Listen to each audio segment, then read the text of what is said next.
because one of my favorite parts about Sydney Banks, one of my favorite subjects that he talks about, is love. Sydney Banks is a Scottish mystic. He had a 9th grade education. He experienced enlightenment, and he became a teacher and a speaker and transformed so many people's lives, transformed my life. And one of the things that he said was that when you are first falling in love, that is actually an enlightenment experience. Isn't that cool? Isn't that an interesting thing to think about? Because I think when we look at people who are in love, we see them and we're like, oh, they're just in la la land. But no, they're actually having an enlightenment experience around one specific person. They are seeing that person clearly, without the thoughts of judgment, without the fearful, insecure thinking. They're seeing that person for who they really are. And he says that not only is that available, that level of experience, that first falling in love experience, not only is that available to you, but there's actually a deeper level of connection that's available to you. I'll say that again because that's incredible. Not only is that falling in love experience available to you right now, but there is a deeper level of connection that's available to you. And the way that I see it is that it is infinite. There is an infinite level of connection that's available to you in your relationships. How exciting is that? How amazing is that? Well, you know what? Then, Rich, why aren't we in that all of the time? Why do we call it the honeymoon phase and then we get back to the real world? Well, what happens to us is, and what was happening to me in my relationship, is we start to develop this insecure, fearful thinking once that honeymoon stage passes. Really, it doesn't pass. We just start to develop insecure thinking, judgmental thinking. We start to see the person differently. We start to see them with a little more personally. What does this have to do with me? What are they doing? And we're not seeing them as impersonally, as this beautiful expression of who they are.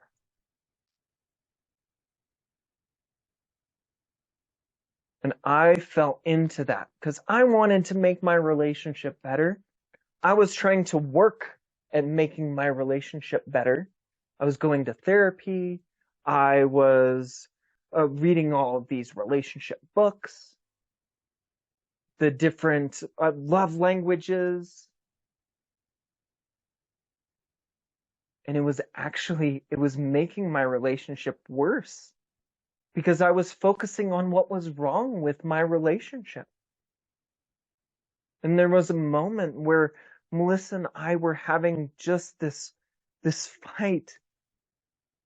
And we wouldn't fight often, but we would fight. We would get angry with each other. And she would tell me, you need to leave. And that always woke me up. I was like, no, I don't want to leave you. I love you. And I would just let go of all of that insecure thinking, because I'm like, no, that's not what I want. When push came to shove, I wanted to be with her.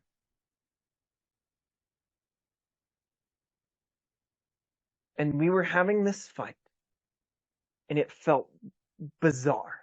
Like it felt like I was just kind of like this puppet, and my emotions were spiraling me, but it felt bizarre. It felt weird.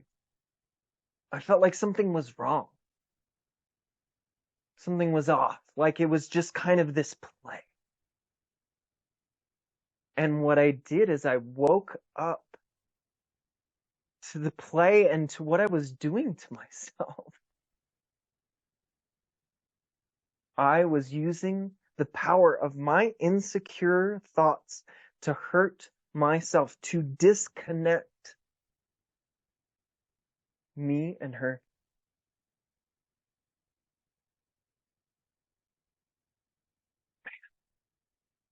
Once I realized that,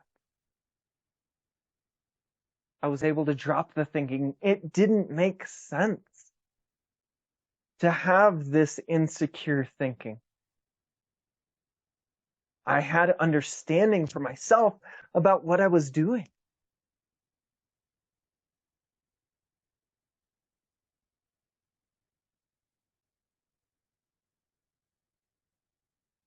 And now,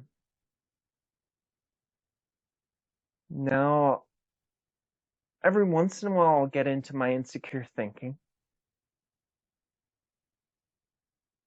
This whole last year, we barely fought. Maybe once. And it was more about me just being like, hey, I'm in my own head, and me not communicating as well as I could with her, and her kind of feeling disconnected. That was it. Because I was in my clarity most of the time. I wasn't being bogged down with my own thinking. Your thoughts can get in the way. They really can. Your thoughts right now are getting in the way of you having a really wonderful experience with the people that you care about. And they could be judgmental thoughts. They could be thoughts about you, that you're not good enough.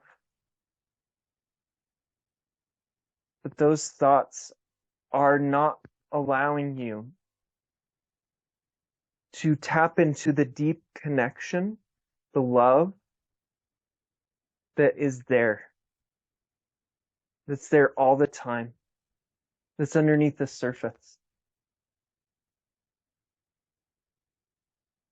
Because one of the metaphors that I really like to use, this is a beautiful metaphor that our life is painted on this canvas. And whatever the content of our life, that's what's painted on the canvas. That's the colors and the textures. But do you know what's underneath, what's behind life? The canvas itself? The canvas is woven with love, with pure,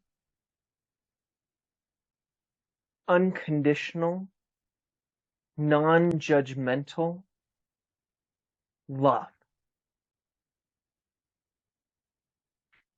And that is something that is beautiful. That is something that's worth noticing.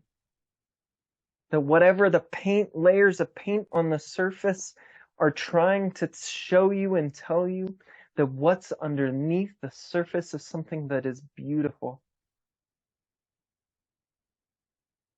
That connection that you have, that interconnection that you have with other human beings in this world is there, and it's available. It's available at any moment. And you might not realize it. You might not be tapping into it. You might be taking yourself away from it.